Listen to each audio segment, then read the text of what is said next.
ನನ್ನ ಹೆಸರಲ್ಲೇ ಗೊಂಬೆ ಮಾಡಿ ಅದಕ್ಕೆ ಆತ್ಮ ತುಂಬಿ ಬಿಟ್ಬಿಟ್ಟಿದ್ರು. ಆ ಗೊಂಬೆಗೆ ಮುಳ್ಳು ಮತ್ತು ಸೂಜಿ ಈ ಕತ್ತೆಲ್ಲ ಇಚ್ಚದಂಗೆ ಆಗೋದು ನನಗೆ. ಈ ಯಾವಾಗ್ಲೂ ಇದು ಕುತ್ತಿಗೆ ಇಚ್ಚದಂಗೆ ಇದು ಮುಟ್ಟಿಸ್ಕೊಡ್ತಾ ಇರಲಿಲ್ಲ. ಆಮೇಲೆ ಇಲ್ಲಿ ಬಂದಮೇಲೆ ಅಮ್ಮ ಕೇಳಿದ್ಮೇಲೆ ಅಮ್ಮ ಎಲ್ಲ ಪರಿಹಾರ ಮಾಡಿಕೊಡ್ತು. ಸ್ವಲ್ಪ ದಿವಸ ಹೋಗಿದ್ರೆ ನಾನು ಸತ್ತೇ ಹೋಗ್ಬಿಡ್ತಾ ಇದ್ದೆ. ಈ ದೇವಸ್ಥಾನ ಬಂದಿಲ್ಲ ಅಂದರೆ ನಾನು ಸತ್ತು ಹೋಗ್ತಾ ಇದ್ದೆ. ಆ ಥರ ಎಲ್ಲ ವಾಮಾಚಾರ ಮಾಡಿಬಿಟ್ಟಿದ್ದೆ. ಇಲ್ಲಿ ಅಮ್ಮ ಹತ್ರ ಬಂದಮೇಲೆ ಎಲ್ಲ ಪರಿಹಾರ ಆಯಿತು ನನಗೆ.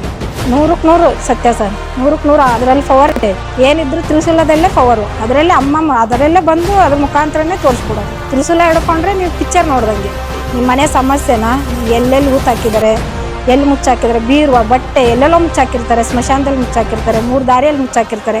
ಪ್ರತಿಯೊಂದು ಅಮ್ಮ ತೋರಿಸ್ಕೊಡ್ತಾರೆ. ನಮ್ಮ ಸಮಸ್ಯೆನೇ ನಾವೇ ಕ್ಲಿಯರ್ ಮಾಡ್ಕೊಳ್ಳೋದು, ನಮ್ಮ ಸಮಸ್ಯೆ ನಾವೇ ನೋಡ್ಕೊಳ್ಳೋದು. ಆ ಥರ ದೇವಸ್ಥಾನ ಇಲ್ಲಿದೆ. ಈಗ ಬಂದಂಥ ಭಕ್ತಾದಿಗಳು ತ್ರಿಶೂಲ ಹಿಡ್ಕೊಂಡು ಕಣ್ಮಿಟ್ಕೊಂಡು ಕುತ್ಕೊಂಡಾರಲ್ಲ, ಅವರು ಫ್ಯಾಮಿಲಿಯಲ್ಲಿ ಮಾಡಿಸಿದಾರ, ದೊಡ್ಡಪ್ಪನ ಚಿಕ್ಕಪ್ಪನ ಇಲ್ಲ ಸ್ವಂತ ಒಡಹುಟ್ಟಿದಾರ, ಅಥವಾ ಈಗ ಬಂದಂಥ ಇಲ್ಲಿ ಎಷ್ಟೋ ಜನ ನೋಡಿದ್ದೀನಿ ಗಂಡ ಹೆಂಡತಿಗೆ ಮಾಡ್ತಾರೆ, ಹೆಂಡತಿ ಗಂಡಕ್ಕೆ ಮಾಡ್ತಾರೆ. ಹಾಗಾಗಿ ಅವರೆಲ್ಲ ಕಣ್ಮುಂದೆ ಡೈರೆಕ್ಟಾಗೆ ಕಂಡ್ಕೊಂಡಿದ್ದಾರೆ. ಅದಕ್ಕೆ ಪರಿಹಾರ ಕೂಡ ಮಾಡಿಸ್ಕೊಂಡು ಎಷ್ಟೋ ಜನ ಇದ್ದಾರೆ.